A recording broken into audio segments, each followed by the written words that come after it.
Dans les ombres d'un monde en perpétuel changement, où la réalité se dissout entre le tangible et l'éphémère, émerge une histoire énigmatique qui défie les limites de la compréhension humaine. Plongée dans l'univers intrigant de Le Fou de Khalil Gibran, où les frontières entre la raison et la folie s'estompent dans la pénombre de la nuit. Dans le mystérieux royaume d'Orphalaise, où les secrets murmurent entre les ruelles pavées et les cœurs battent au rythme de l'inconnu, se trouve un homme extraordinaire, le Fou. Avec son regard pénétrant et son sourire énigmatique, ce personnage singulier éveille la curiosité et la crainte de ceux qui l'entourent. Qui est vraiment le Fou? Est-il un prophète visionnaire ou simplement un illusionniste de l'esprit? Alors que nous démêlons les mystères de son existence, nous plongeons dans un voyage fascinant à travers les paysages de l'âme humaine, où raison et passion entrelacent leur destin dans une danse éternelle. Des salons de l'élite aux coins les plus sombres de la ville, nous suivons les pas du Fou alors qu'il défie les conventions sociales et démêle les énigmes de l'univers. Avec chaque mot murmuré et chaque geste énigmatique, nous nous enfonçons plus profondément dans un labyrinthe de significations cachées et de vérités révélées. Préparez-vous à vous perdre dans les pages de cet audiolivre où la sagesse ancestrale et la magie narrative s'entrelacent pour créer une expérience unique et inoubliable. Ouvrez votre esprit à l'inconnu et laissez le Fou vous guider à travers les secrets les plus profonds de l'âme humaine. Vous me demandez comment je suis devenu fou. Cela s'est passé un jour bien avant que les dieux ne naissent. Je me suis réveillé d'un profond sommeil et j'ai découvert que toutes mes masques avaient été volées. Oui, les 7 masques que j'avais moi-même confectionnés et portés en 7 vies différentes. J'ai couru sans masque dans les rues bondées de gens, criant « Voleur, maudit voleur !» Les hommes et les femmes riaient de moi, et en me voyant, plusieurs personnes, remplies d'effroi, couraient se réfugier dans leur maison. Et quand je suis arrivé sur la place du marché, un jeune debout sur le toit de sa maison, me pointant du doigt, a crié « Regardez, c'est un fou !» J'ai levé la tête pour voir qui criait, et pour la première fois, le soleil a embrassé mon visage nu, et mon âme s'est enflammée d'amour pour le soleil, et je n'ai plus voulu avoir de masque. Comme pris dans une transe, j'ai crié « Béni soient-en les voleurs qui m'ont volé mes masques !» C'est ainsi que je suis devenu fou, et dans ma folie, j'ai trouvé liberté et sécurité. La liberté de la solitude et la sécurité de ne pas être compris, car ceux qui nous comprennent nous asservissent une partie de notre être. Mais ne laissez pas mon assurance m'orgueillir trop, même le voleur emprisonné n'est pas à l'abri d'un autre voleur. Dieu, au jour de ma plus lointaine antiquité, lorsque le premier tremblement de la parole a atteint mes lèvres, je grimpais la montagne sainte et je parlais à Dieu disant « Seigneur, je suis ton esclave, tu caches ta loi et je t'obéirai pour toujours. » Mais Dieu ne m'a pas répondu, il est passé comme une puissante bourrasque. 1000 ans plus tard, je montais à nouveau la montagne sainte et je parlais à Dieu disant « Créateur, je suis ta créature. Tu m'as fait d'argile et je te dois tout ce que je suis. » Mais Dieu ne m'a pas répondu. Il est passé comme 1000 ailes dans un vol pressé. 1000 ans plus tard, j'ai encore escaladé la montagne sainte et j'ai parlé à Dieu disant « Père, je suis ton fils. Ta pitié et ton amour m'ont donné la vie, et par l'amour et l'adoration de toi, j'hériterai de ton royaume. » Mais Dieu ne m'a pas répondu, il est passé comme le brouillard qui voile les montagnes lointaines. Et 1000 ans plus tard, j'ai encore escaladé la montagne sainte et j'ai encore invoqué Dieu, disant « Mon Dieu, tu es mon désir suprême et ma plénitude. Je suis ton hier et tu es mon demain. Je suis ta racine dans la terre et tu es ma fleur dans le ciel. Ensemble, nous grandirons devant le soleil. » Et Dieu s'est penché vers moi et m'a chuchoté à l'oreille des mots doux, et comme la mer qui embrasse le ruisseau qui coule vers elle, Dieu m'a embrassé. Et quand je suis descendu dans les plaines et dans les vallées, j'ai vu que Dieu était aussi là. Mon ami, je ne suis pas ce que je parais être. Mon apparence extérieure n'est qu'un habit que je porte, un habit soigneusement fait qui me protège de tes questions et toi de ma négligence. Le moi en moi, mon ami, habite dans la maison du silence et y restera toujours, inaperçu, inaccessible. Je ne voudrais pas que tu croies ce que je dis, ni que tu aies confiance en ce que je fais, car mes paroles ne sont rien d'autre que tes propres pensées devenues sons, et mes actes sont tes propres espoirs en action. Quand tu dis que le vent souffle vers l'est, je dis oui, il souffle toujours vers l'est, car je ne veux pas que tu saches que mon esprit ne demeure pas dans le vent, mais dans la mer. Tu ne peux comprendre mes pensées navigatrices, et cela m'importe peu que tu les comprennes. Je préfère être seul en mer quand il fait jour pour toi, mon ami. C'est la nuit pour moi. Pourtant, même alors, je parle de la lumière du jour qui danse sur les montagnes et de l'ombre pourpre qui s'ouvre dans la vallée, car tu ne peux entendre les chansons de ma nuit, ni voir mes ailes qui battent contre les étoiles, et il ne m'importe pas que tu entendes ou que tu vois ce qui se passe en moi.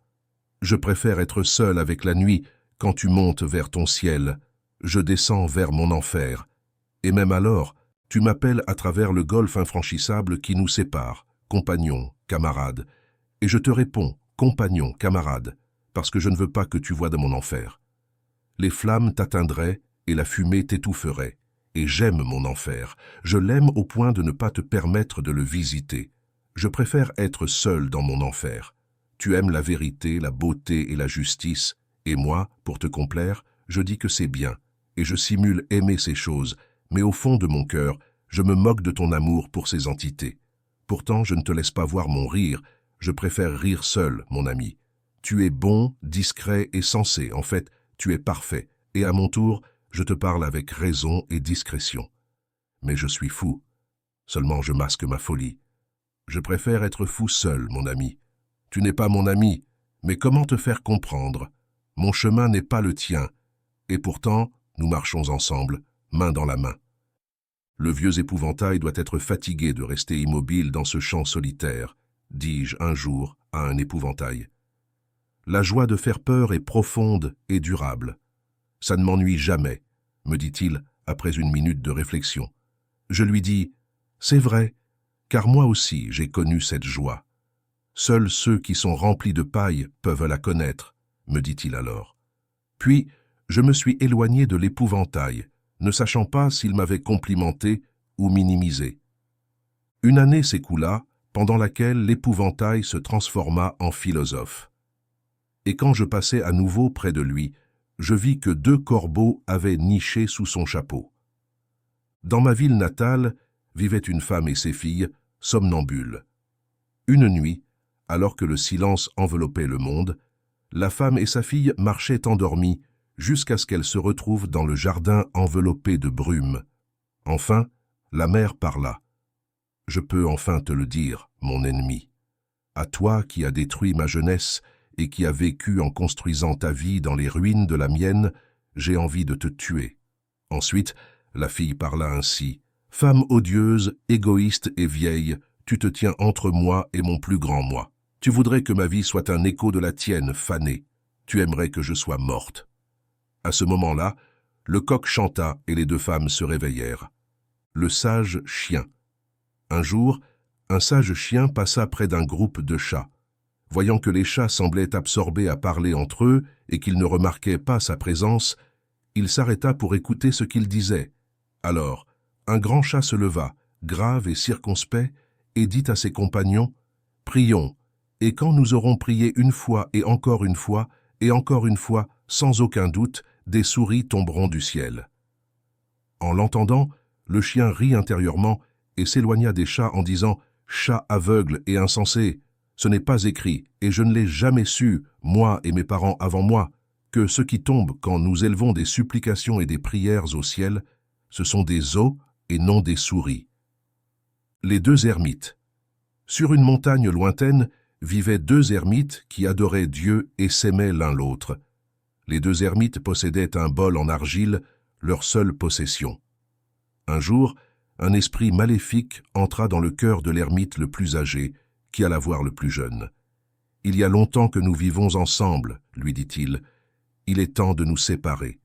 Divisons donc nos biens. » En l'entendant, le jeune ermite fut attristé.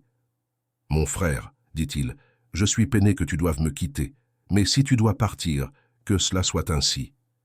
Il prit alors le bol en argile et le donna à son compagnon, disant, nous ne pouvons le diviser, mon frère, qu'il soit pour toi. Je n'accepte pas ta charité, répliqua l'autre, je ne prendrai que ce qui m'appartient, nous devons le partager. Le jeune raisonna, si nous brisons la écuelle, à quoi servira-t-elle, à toi ou à moi? Si tu le souhaites, je propose que nous le jouions au sort. Mais l'ermite persista dans sa volonté. Je ne prendrai que ce qui m'appartient en toute justice, et je ne confierai pas l'écuelle ni mes droits au hasard. L'écuelle doit être partagée. L'ermite plus jeune, voyant qu'il n'y avait pas de raison, dit « Très bien, si tel est ton souhait, et si tu refuses d'accepter l'écuelle, brisons-la et partageons-la. » Alors, le visage de l'ermite plus âgé se décomposa de colère et il cria « Maudit lâche, tu n'oses pas te battre, hein? Du donner et du recevoir. » Il y avait une fois un homme qui possédait tout un vallon rempli de aiguilles, et un jour, la mère de Jésus s'approcha de cet homme et lui dit « Mon ami, la tunique de mon fils s'est déchirée, et je dois la réparer avant qu'il ne parte pour le temple. Veux-tu me donner une de tes aiguilles ?»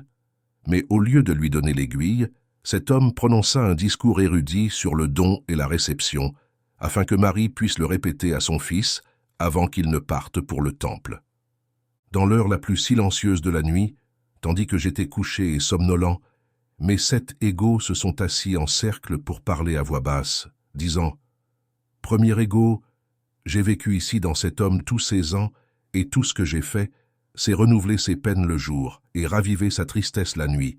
Je ne peux plus supporter mon destin. Deuxième égaux, frère, ton destin est meilleur que le mien, car il m'a été donné d'être l'égaux joyeux de cet homme. Je ris quand il est heureux et chante ses heures de joie. Troisième égaux, et que dire de moi? L'égaux piqué par l'amour, la torche flamboyante de la passion sauvage et des désirs fantastiques. C'est l'égaux malade d'amour qui doit se rebeller contre cet homme fou. Quatrième égaux, le plus misérable de nous tous, c'est moi, car il m'a seulement été donné de haïr et de désirer la destruction. Je suis l'égaux tourmenté, celui qui est né dans les cavernes sombres de l'enfer. Je suis celui qui a le plus de raisons de protester contre cet homme inquiet. Cinquième égaux, non, c'est moi, l'égaux pensant, l'égaux de l'imagination, celui qui souffre de la faim et de la soif, celui qui est condamné à errer sans repos à la recherche de l'inconnu et du créé. C'est moi, et non vous, qui ai le plus de raisons de me rebeller. Sixième égaux, et moi, l'égaux qui travaille, l'ouvrier accablé, celui qui, avec des mains patientes et un regard avide, modèle les jours en images, donnant aux éléments sans forme de nouveaux et éternels contours. C'est moi, le solitaire, qui a le plus de raisons de me rebeller contre cet homme inquiet. Septième égaux. Que vous révoltez-vous tous contre cet homme, alors que chacun de vous a une mission prescrite d'avance? Comment j'aimerais être l'un de vous, un égaux avec un but et un destin fixé, mais je n'en ai pas. Je suis l'égaux qui ne fait rien, celui qui est assis dans l'espace muet et vide, qui n'est pas l'espace, et dans le temps qui n'est pas le temps. Alors que vous vous débattez pour profiter de la vie, dites-moi, voisin, qui devrait se rebeller? Une fois, pendant la nuit, il y eut une fête au palais, et un homme s'agenouilla devant le prince. Tous les invités observèrent le nouvel arrivant, et virent qu'il lui manquait un œil, et que son orbite vide saignait. Le prince demanda à cet homme ce qui lui était arrivé.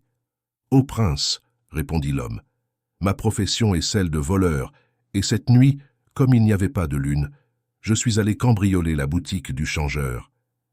Mais en montant et en entrant par la fenêtre, j'ai commis une erreur et je suis entré dans la boutique du tisserand. Dans l'obscurité, j'ai trébuché sur le métier à tisser du tisserand et perdu un œil. Maintenant, ô prince, je supplie justice contre le tisserand. » Le prince fit venir le tisserand, et quand il arriva au palais, le souverain décréta qu'on lui enlève un œil. « Ô prince, dit le tisserand, le décret est juste. Je ne me plains pas qu'on m'ait retiré un œil. Cependant, j'avais besoin des 2 yeux pour voir les 2 côtés du tissu que je fabrique. Mais j'ai un voisin, un cordonnier, qui a les 2 yeux en bon état et qui n'a pas besoin des 2 yeux dans son travail. » Alors le prince fit venir le cordonnier, et on lui enleva un œil. Ainsi, justice fut rendue.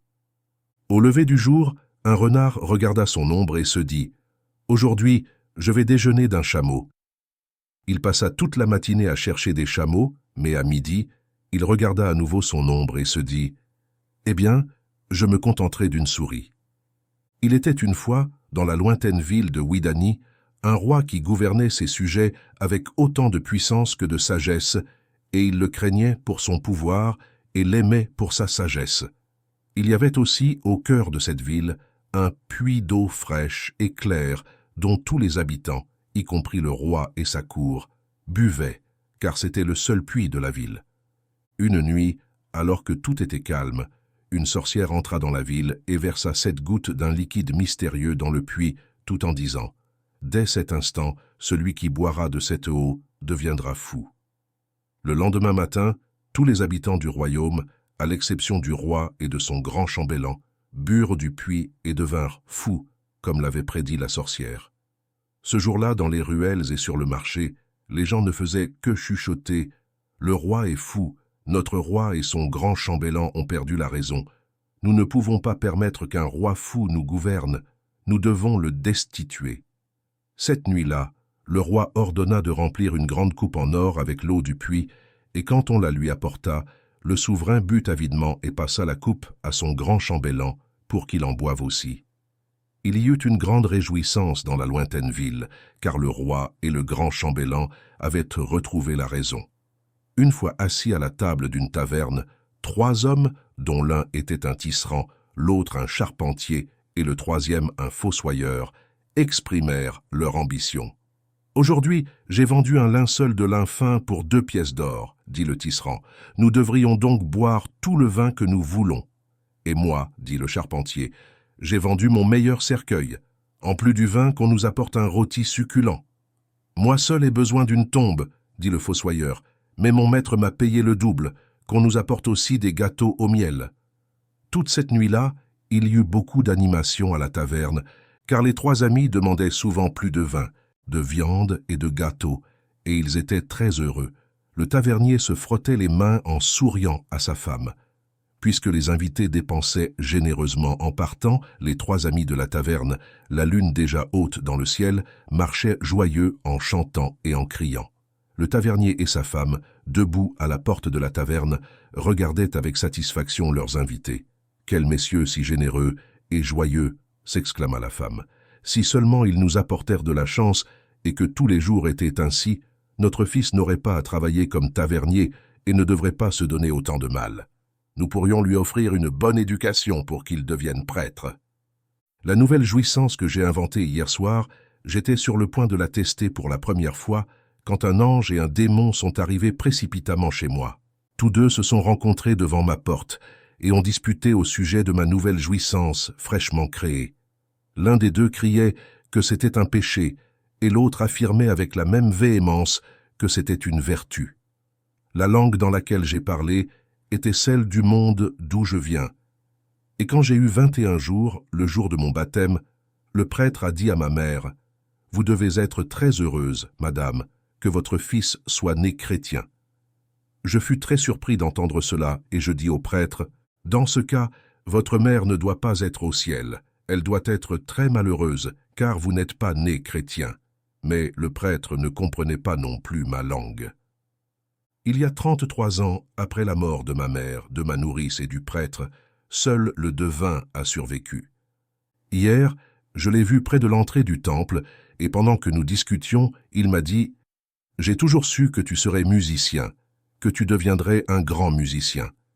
Tu étais si petit quand j'ai prophétisé ton avenir. Je l'ai cru, car maintenant, j'ai aussi oublié la langue de cet autre monde. » Une fois, alors que je vivais dans le cœur d'une grenade, j'ai entendu une graine dire « Un jour, je deviendrai un arbre, et le vent chantera dans mes branches, et le soleil dansera sur mes feuilles.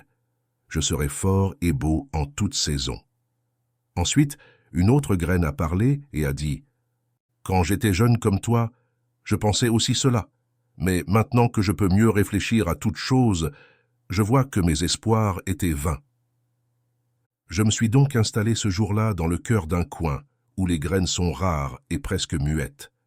Dans le jardin de mon père, il y a 2 cages. Dans l'une est enfermé un lion que les esclaves de mon père ont ramené du désert de Ninaba, et dans l'autre vit un moineau qui ne chante pas chaque matin. Le moineau dit au lion « Bonjour, frère prisonnier ». 3 fourmis se sont retrouvées sur le nez d'un homme qui dormait au soleil, et après s'être saluées chacune à la manière de leur propre tribu, elles ont commencé à discuter là.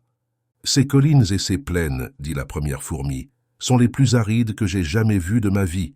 J'ai cherché toute la journée un grain, mais je n'en ai pas trouvé. »« Moi non plus, je n'ai rien trouvé, » a commenté la deuxième fourmi, bien que j'ai visité tous les refuges.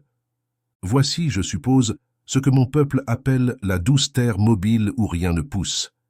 Mes amis, dit la troisième fourmi en relevant la tête, nous sommes maintenant sur le nez de la suprême fourmi, la puissante et infinie fourmi, dont le corps est si grand que nous ne pouvons le voir, dont l'ombre est si vaste que nous ne pouvons l'embrasser, et dont la voix est si puissante que nous ne pouvons l'entendre.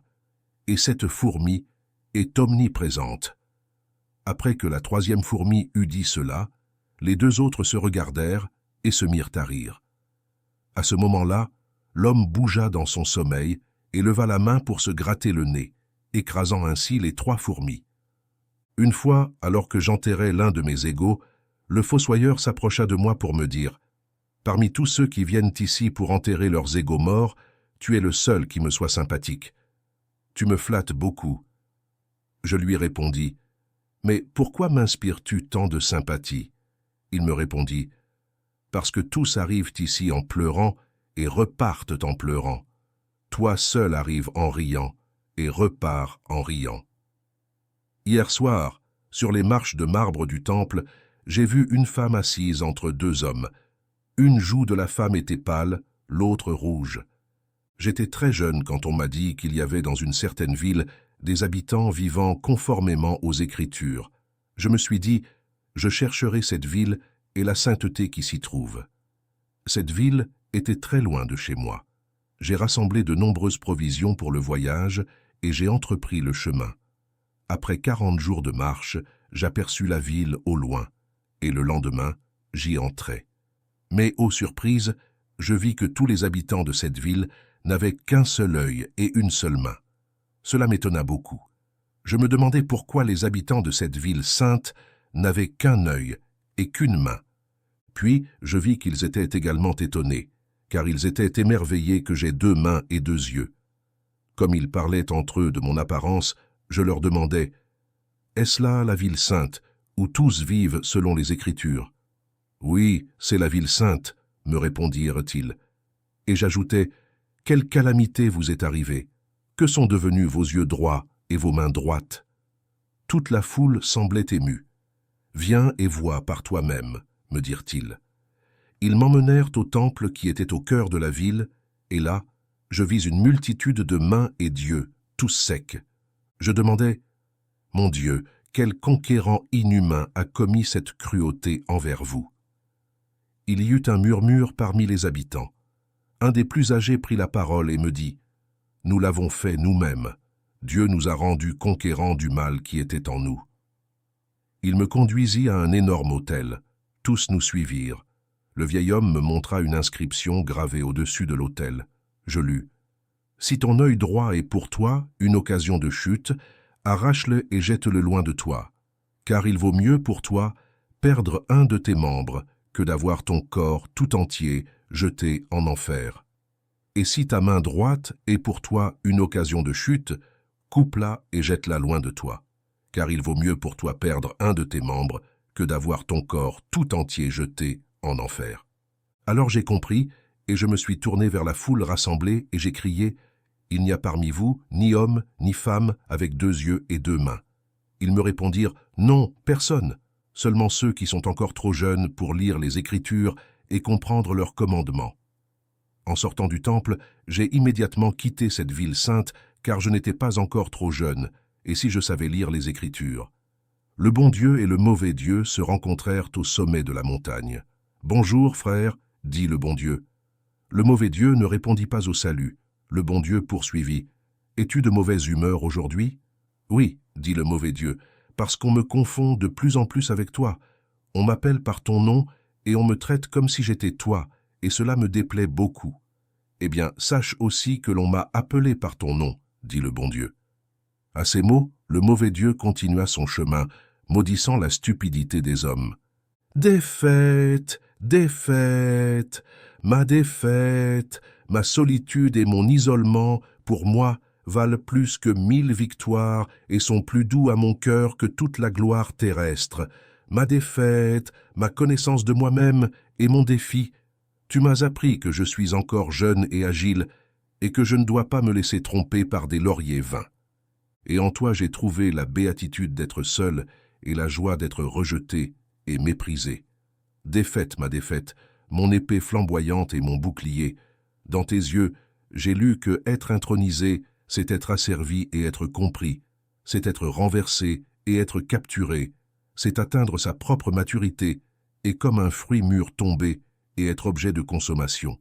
Défaite, ma défaite, mon audacieuse compagne, où iras-tu, mes chants, mes cris et mes silences, et personne d'autre que toi ne me parlera du battement des ailes, de l'impétuosité des mers et des montagnes qui brûlent dans la nuit, et seulement toi escaladera mon âme, inclinée et rocheuse. Défaite, ma défaite, mon courage indomptable, immortel, toi et moi rirons ensemble avec l'orage, et ensemble creuserons des tombes pour tout ce qui meurt en nous, et nous nous lèverons au soleil comme une seule volonté, et nous serons dangereux. La nuit est le fou, je suis comme toi, ô nuit sombre et nue. Je marche sur le sentier flamboyant qui surplombe mes rêves diurnes, et chaque fois que mon pied touche la terre, un chêne en surgit. Non, tu n'es pas comme moi, ô fou, car tu te regardes encore et vois combien grande est l'empreinte de tes pas dans le sable. Je suis comme toi, ô nuit silencieuse et profonde, et dans le cœur de ma solitude, gît une déesse en travail, et l'être qu'ils en font touche l'enfer. Non, tu n'es pas comme moi, ô fou, car tu trembles encore avant de ressentir la douleur, et le chant de l'abîme te terrifie. Je suis comme toi, ô nuit sauvage et terrible, car mes oreilles entendent les cris de nations conquises et les soupirs des terres oubliées. Non, tu n'es pas comme moi, ô fou, car tu considères encore ton petit égo comme un compagnon et ne peut être ami avec ton monstrueux égo. Je suis comme toi, ô nuit cruelle et terrible, car ma poitrine est éclairée par des navires qui brûlent en mer, et mes lèvres sont humides du sang de guerriers égorgés. Non, tu n'es pas comme moi, ô fou, car tu as encore le désir de trouver ton âme sœur et n'es pas encore devenu loi pour toi-même. Je suis comme toi, ô nuit joyeuse et gaie, car celui qui habite dans mon ombre est maintenant ivre de vin frais, et celui qui me suit pêche avec joie. Non, tu n'es pas comme moi, ô fou, car ton âme est enveloppée dans le voile des 7 plis, et tu ne portes pas dans ta main le cœur.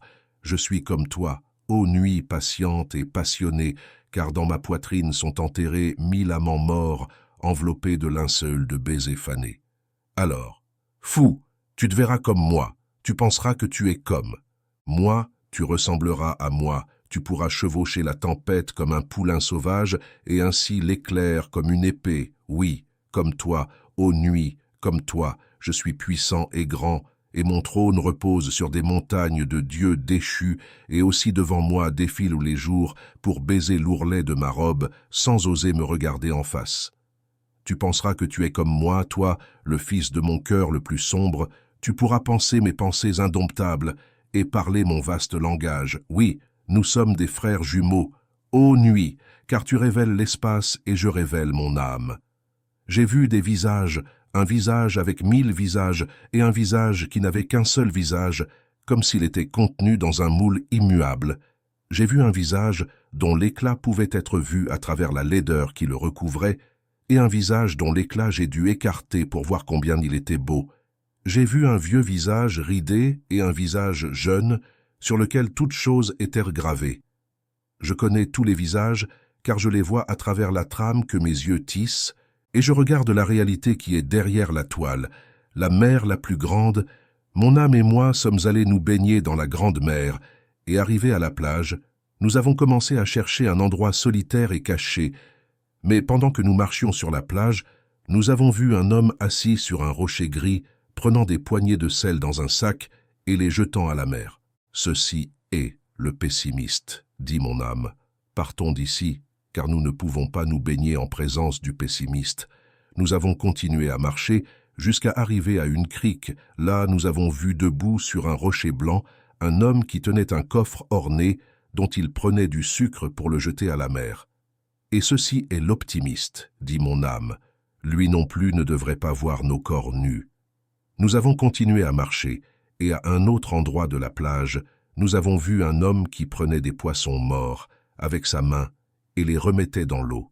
Nous ne pouvons pas non plus nous baigner devant cet homme, dit mon âme, car c'est un philanthrope. Et nous avons continué notre chemin. Ensuite, nous avons rencontré un homme qui traçait le contour de son ombre dans le sable. De grandes vagues arrivaient et effaçaient le dessin, mais cet homme continuait encore et encore à dessiner son ombre.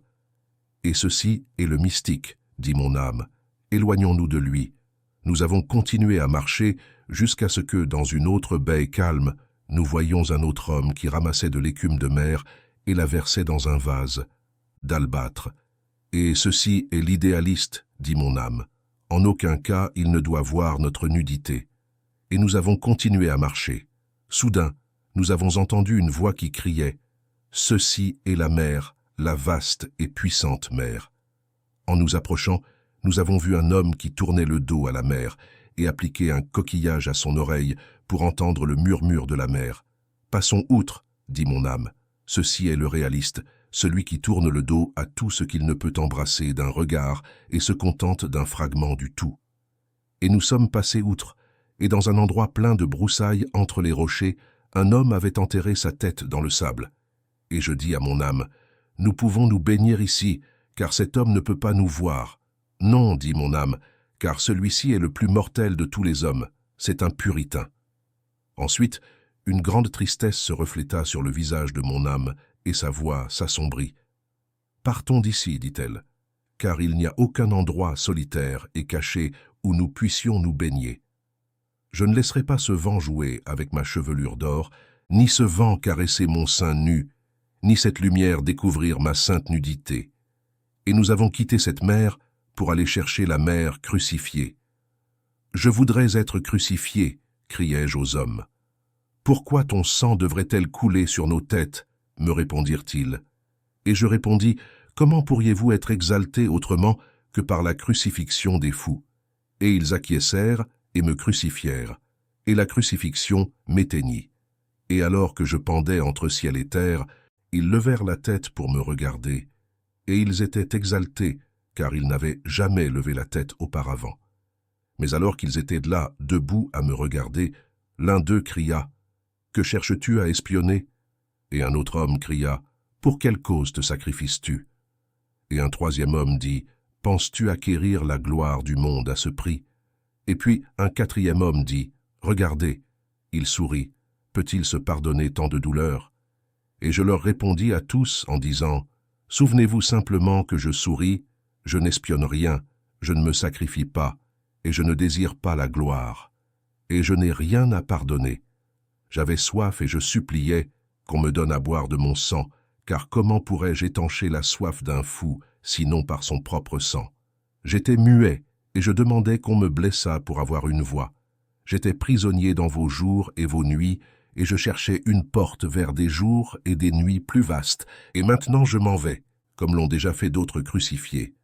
Et ne pensez pas que nous, les fous, sommes fatigués de tant de crucifixions, car nous devons être crucifiés par des hommes de plus en plus grands, entre des terres de plus en plus vastes et des cieux de plus en plus spacieux. L'astronome à l'ombre du temple, mon ami et moi, nous avons vu un aveugle assis là, solitaire. « Regarde, dit mon ami, c'est l'homme le plus sage de notre terre. Je me suis séparé de mon ami et je me suis approché de l'aveugle. Je l'ai salué et nous avons parlé. Peu après, je lui ai demandé « Pardon, depuis quand es-tu aveugle ?» « Depuis ma naissance, fut sa réponse. « Et quel chemin de sagesse suis-tu » lui ai-je demandé. « Je suis astronome, me répondit l'aveugle. Il porta ensuite sa main à sa poitrine et dit « Oui, je vois tous ces soleils, et ces lunes, et ces étoiles. Le grand désir, je suis assis ici entre ma sœur la montagne et ma sœur la mer. Nous trois sommes un dans notre solitude, et l'amour qui nous unit est profond, fort et étrange. En vérité, cet amour est plus profond que ma sœur la mer, plus fort que ma sœur la montagne, et plus étrange que l'insolite de ma folie. Des éons ont passé depuis que la première aube grise nous a rendus visibles les uns aux autres, et bien que nous ayons vu la naissance, l'apogée et la mort de nombreux mondes, nous sommes encore fougueux et jeunes. Nous sommes jeunes et fougueux, et pourtant nous sommes seuls, et personne ne nous visite. Et bien que nous soyons enveloppés dans une étreinte presque complète et sans entrave, nous n'avons pas trouvé de sol. Dis-moi, quel réconfort peut-il y avoir pour le désir contenu et la passion inassouvie? D'où viendra le Dieu flamboyant qui réchauffera le lit de ma sœur la mer, et quels torrents apaiseront le feu de ma sœur la montagne, et quelle femme pourra s'emparer de mon cœur dans le silence de la nuit? Dans les rêves, ma sœur la mer murmure le nom inconnu du Dieu flamboyant, et ma sœur la montagne appelle au loin le Dieu torrent frais et lointain. Mais je ne sais pas à qui m'adresser dans mon rêve. Ici, je suis assis entre ma sœur la montagne et ma sœur la mer. Nous trois sommes un dans notre solitude, et l'amour qui nous unit est vraiment profond, fort et étrange. Dit une feuille d'herbe, dit une touffe d'herbe à une feuille d'automne en tombant, tu fais tellement de bruit que tu effraies tous mes rêves hivernaux, être de basse extraction et de misérable demeure, dit la feuille indignée, être morose et sans chant, tu ne vis pas dans la région haute de l'air et tu ne connais pas le son du chant, puis la feuille d'automne est tombée sur la terre et s'est endormie. Et au printemps, la feuille s'est réveillée à nouveau et est devenue une touffe d'herbe. Et quand l'automne est arrivé et que la touffe d'herbe a commencé à s'endormir avec le sommeil hivernal, les feuilles d'automne se balançaient dans le vent et tombaient sur elle. Puis elle dit en colère à ces feuilles d'automne, « Comme elles font du bruit et effraient tous mes rêves hivernaux, l'œil un jour dit, au-delà de ces vallées, je vois une montagne enveloppée dans un voile bleu de brume. N'est-ce pas magnifique ?» L'oreille entendit cela, et après avoir écouté attentivement un moment, dit « Mais où est cette montagne ? Je ne l'entends pas. » Puis la main parla et dit en vain « J'essaie de la sentir ou de la toucher, je ne trouve aucune montagne. » Et le nez dit « Il n'y a pas de montagne par ici, grand-père. » Puis l'œil se tourna de l'autre côté, et les autres sens commencèrent à murmurer sur l'étrange hallucination de l'œil, et ils se dirent « Quelque chose doit être mal dans l'œil. » Les deux érudits vivaient dans la vieille ville d'Africar, deux érudits qui détestaient et méprisaient chacun le savoir de l'autre, car l'un d'eux niait l'existence des dieux et l'autre était croyant. Un jour, ils se rencontrèrent au marché, et au milieu de leurs partisans, ils commencèrent à discuter de l'existence ou de la non-existence des dieux, et ils se séparèrent après des heures de débats passionnés. Cette nuit-là, l'incrédule se rendit au temple et se prosterna devant l'autel et demanda au Dieu de lui pardonner son ancienne impie, et à la même heure, l'autre érudit, celui qui avait défendu l'existence des dieux, brûla tous ses livres sacrés car il était devenu incrédule. Quand est née ma tristesse? Quand est née ma tristesse? Je lui ai prodigué 1000 soins et je l'ai surveillée avec une tendresse aimante, et ma tristesse a grandi comme tous les êtres vivants, forte et belle, et pleine de merveilleuses grâces. Et ma tristesse et moi, nous nous aimions et nous aimions le monde qui nous entourait, car ma tristesse avait un cœur bon, et le mien était aussi gentil quand il était rempli de tristesse. Et quand nous parlions, ma tristesse et moi, nos jours étaient elle, et nos nuits étaient ornées de rêves, car ma tristesse était éloquente, et ma langue aussi était éloquente avec la tristesse. Et quand ma tristesse et moi chantions ensemble, nos voisins s'asseyaient à la fenêtre pour nous écouter, car nos chants étaient profonds comme la mer, et nos mélodies étaient imprégnées de souvenirs étranges. Et quand nous marchions ensemble, ma tristesse et moi, les gens nous regardaient avec des yeux bienveillants, et chuchotaient avec une douceur extrême.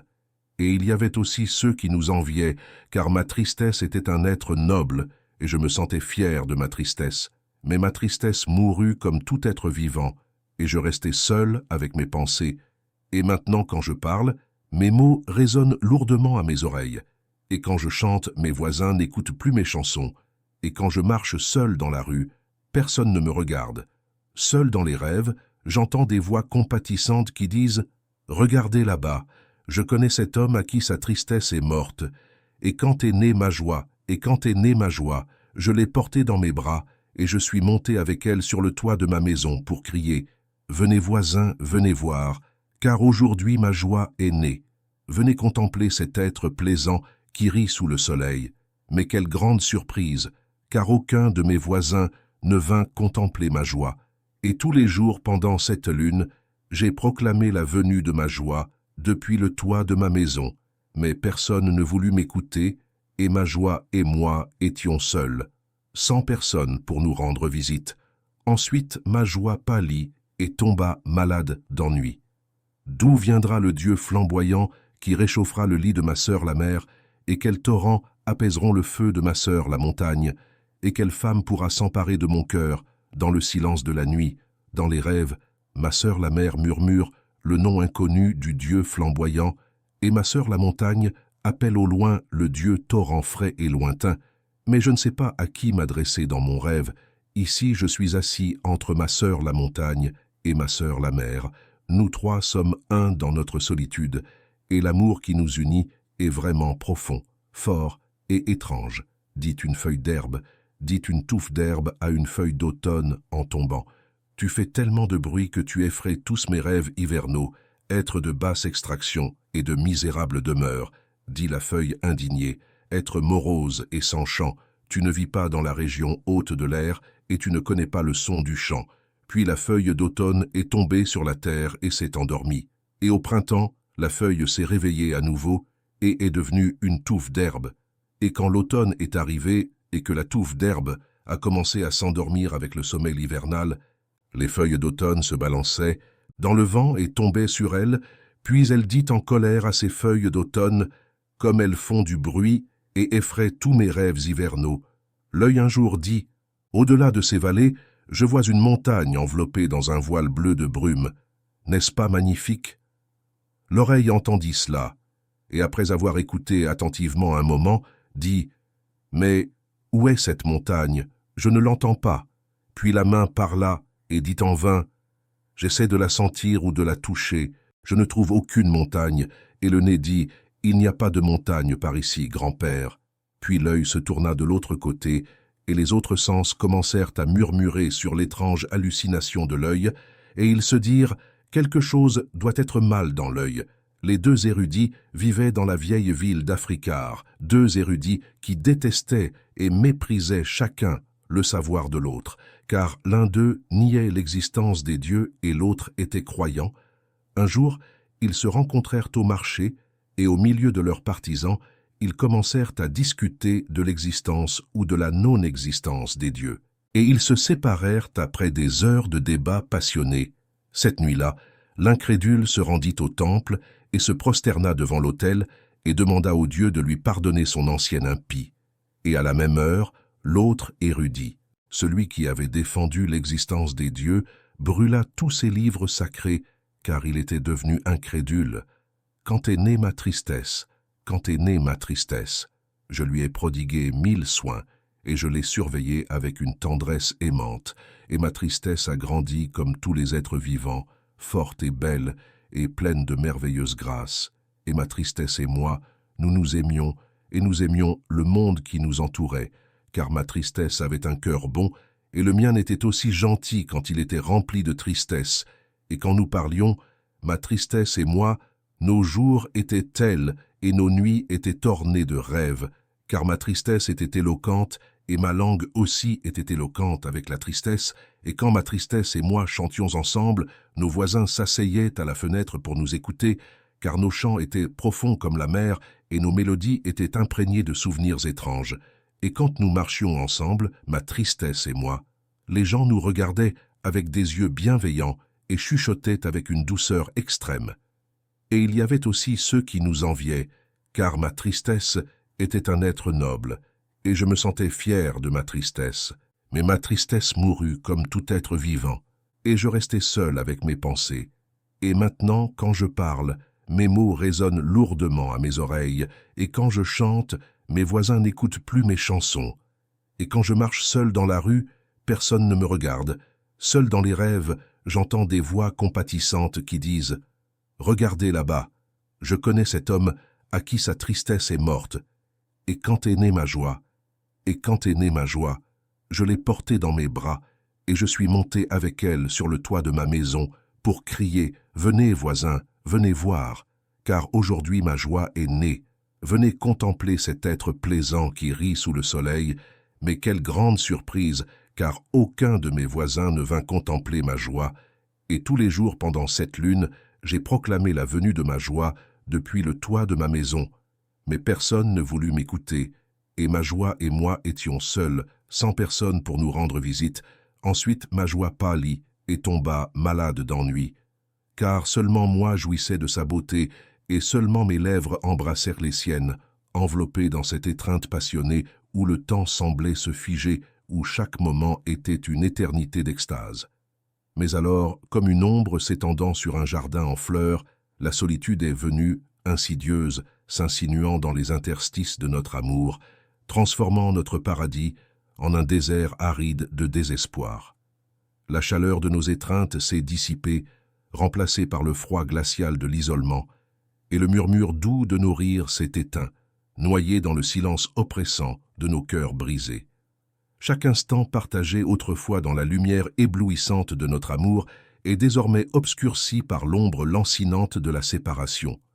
Nos mains, autrefois entrelacées dans une promesse éternelle, se sont détachées, laissant derrière elles un vide douloureux, un écho d'abandon dans le tumulte de nos pensées tourmentées.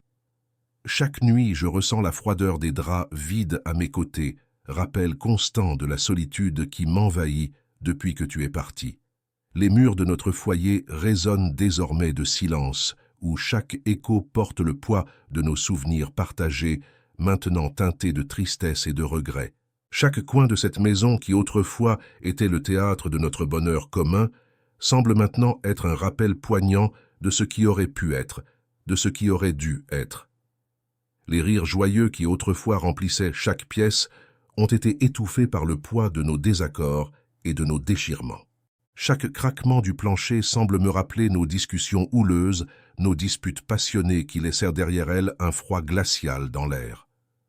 Les murs, autrefois témoins silencieux de notre amour, sont maintenant témoins de notre séparation, de la distance qui s'est creusée entre nous au fil du temps. Même les rayons du soleil, qui filtrent à travers les rideaux, semblent moins lumineux, moins chaleureux, comme s'ils partageaient notre peine. Pourtant, malgré la lourdeur de ce silence, une lueur d'espoir persiste. Peut-être que ces murs, qui ont été témoins de nos hauts et de nos bas, pourront un jour être témoins de notre réconciliation, de notre capacité à surmonter les obstacles et à reconstruire ce qui a été brisé. Peut-être que le silence qui règne maintenant sera remplacé par le murmure doux de nos rires retrouvés, par le son apaisant de nos voix unies dans l'amour et la compréhension. Et même si le chemin vers la réconciliation semble long et ardu, je suis prêt à le parcourir, à affronter les défis avec courage et détermination, car au fond de mon cœur, je sais que notre amour est plus fort que tout. Et jusqu'à ce jour où nos échos se mêleront à nouveau dans cette maison, je continuerai à porter avec moi les souvenirs de notre passé, gardant la flamme de notre amour allumée dans l'obscurité, attendant patiemment le moment où nous pourrons enfin retrouver la paix dans nos cœurs et dans notre foyer. Les photographies sur les murs semblent également pleurer en silence, capturant des moments de bonheur révolus, figés dans le temps, mais jamais oubliés. Chaque image raconte une histoire, un chapitre de notre vie ensemble, une épopée de sourires partagés, de regards complices et de gestes tendres. Mais désormais, ces instants de félicité semblent être enveloppés d'une aura mélancolique, comme si même les photographies elles-mêmes ressentèrent la perte de ce qui fut. Je me retrouve parfois à contempler ces images avec un mélange d'émotions contradictoires, la joie de me rappeler les moments heureux que nous avons partagés, mais aussi la douleur lancinante de réaliser que ces instants appartiennent désormais au passé. Chaque visage figé sur le papier semble me regarder avec une intensité particulière, comme s'il cherchait à me rappeler à quel point notre amour était réel, à quel point notre connexion était profonde. Mais même dans cette douleur, je trouve un certain réconfort. Ces photographies sont un témoignage de notre amour, de notre histoire, et même si nos chemins se sont séparés, elles demeurent comme des fragments précieux de notre passé commun. Elles sont le pont qui relie le présent au passé, me rappelant que même si tu n'es plus là physiquement, ton empreinte sur ma vie est éternelle. Peut-être qu'un jour, lorsque le temps aura apaisé les blessures de nos cœurs, je pourrai regarder ces photographies avec un sourire tendre, sachant que notre amour était réel et qu'il restera gravé dans nos souvenirs pour toujours. Et jusqu'à ce jour, je continuerai à les contempler avec un mélange de douleur et de gratitude, reconnaissant pour chaque instant de bonheur que nous avons partagé et cherchant la paix dans le souvenir de notre amour passé. Chaque coin de la maison semble chargé de ton absence. Chaque objet évoque des souvenirs douloureux qui me serrent le cœur. La chaise vide à la table de la cuisine, où tu t'asseyais pour déguster ton café le matin, me rappelle la façon dont tu souriais en savourant chaque gorgée. Le parfum familier qui imprègne encore les draps me transporte instantanément vers les nuits où nous nous blottissions l'un contre l'autre, partageant nos rêves et nos craintes les plus profondes. Même les livres sur l'étagère, que nous avons lus ensemble, semblent murmurer les histoires de notre amour perdu. Chaque jour, je lutte pour faire face à ces souvenirs qui affluent comme des vagues tumultueuses, menaçant de me submerger. Parfois, je me surprends à fermer les yeux et à revivre ces moments précieux, désespérément agrippés à l'espoir qu'ils reviennent un jour. Mais la réalité est implacable, me rappelant cruellement que tu n'es plus là, que ces souvenirs sont tout ce qu'il me reste de toi. Pourtant, malgré la douleur qui me consume, je trouve une sorte de réconfort dans ces souvenirs.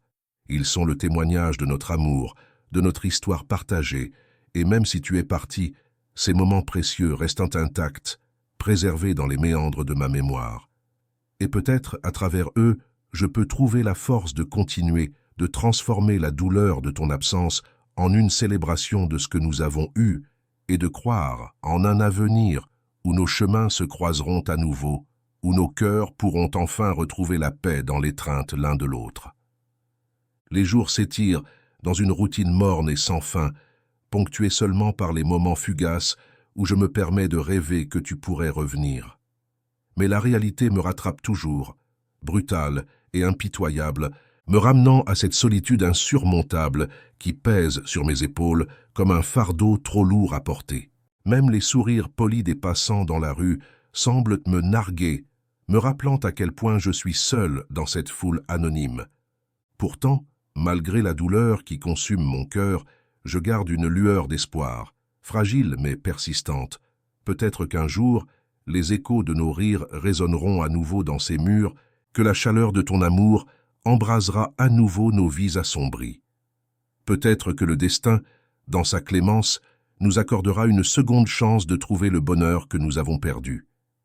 Et jusqu'à ce jour béni, je continuerai à traverser les jours sombres, portant avec moi le souvenir de notre amour, attendant patiemment le moment où nous pourrons enfin nous retrouver et que la douleur de l'absence se dissipera dans la lumière éclatante de notre réunion.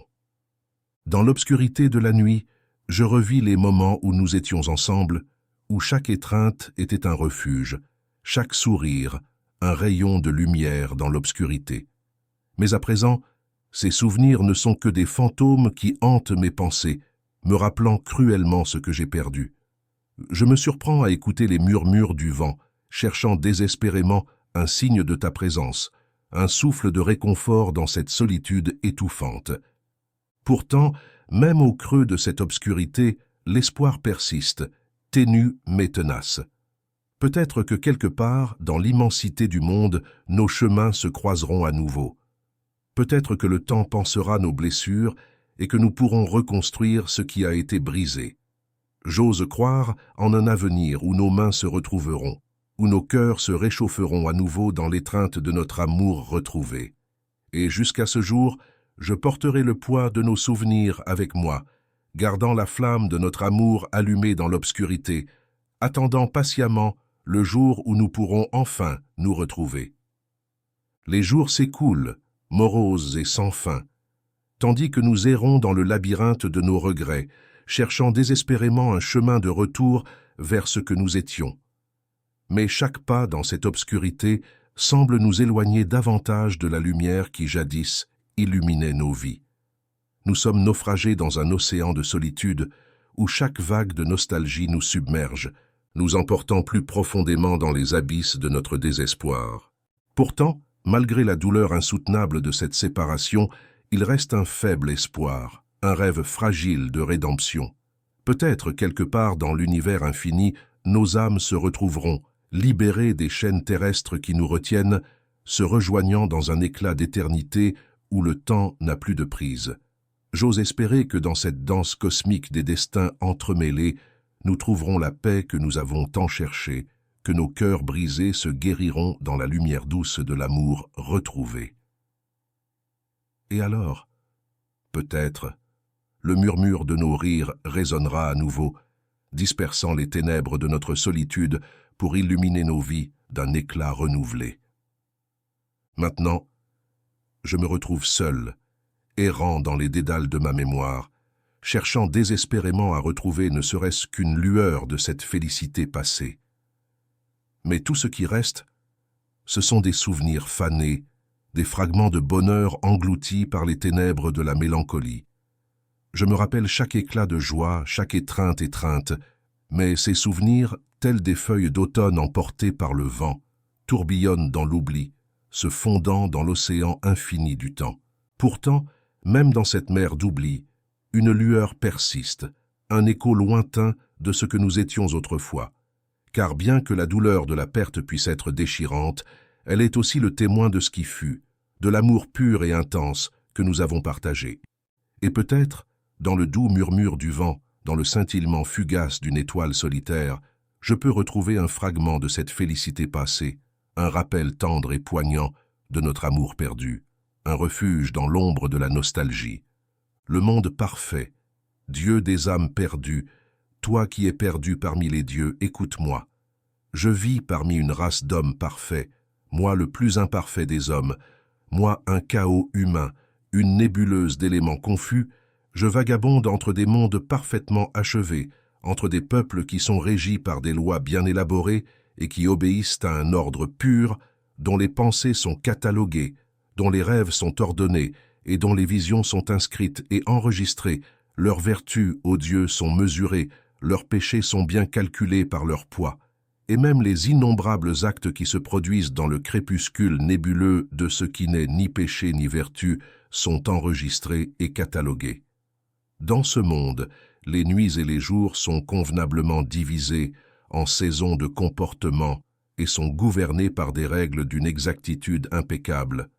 Manger, boire, dormir, couvrir sa propre nudité, puis se fatiguer tout en son temps, travailler, jouer, chanter, danser, puis être calme lorsque l'heure est venue, penser ceci, ressentir cela, puis cesser de penser et de ressentir lorsque certaines étoiles se lèvent à l'horizon, voler aux voisins avec un sourire, faire des cadeaux avec une grâce charmante, louer prudemment, accuser avec précaution, détruire une âme avec un mot, brûler un corps avec le souffle, puis se laver les mains une fois le travail de la journée terminé, aimer selon l'ordre établi, s'amuser au mieux de soi-même selon une certaine manière préfabriquée, rendre culte aux dieux avec le décorum approprié, intriguer et tromper les démons habilement, puis tout oublier comme si la mémoire était morte, imaginer avec un motif déterminé, projeter avec considération, être heureux doucement,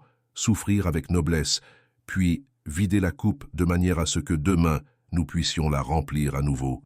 Toutes ces choses, ô Dieu, sont conçues avec une claire vision, nées avec une ferme intention, maintenues avec soin et précision, gouvernées selon les règles et la raison, et ensuite elles sont assassinées et enterrées selon la méthode prescrite, et même leurs tombes silencieuses, qui gisent au fond de l'âme humaine. Chacune a son marque et son numéro. C'est un monde parfait de merveilles, le fruit le plus mûr du jardin de Dieu, la pensée directrice de l'univers. Mais dis-moi, ô Dieu, Pourquoi dois-je être là, moi, graine de passion insatisfaite, folle tempête qui ne se dirige ni vers l'Orient ni vers l'Occident, fragment étourdi d'une planète qui a péri dans les flammes? Pourquoi suis-je ici, ô Dieu des âmes perdues? Dis-le-moi, toi qui es perdu parmi les autres dieux.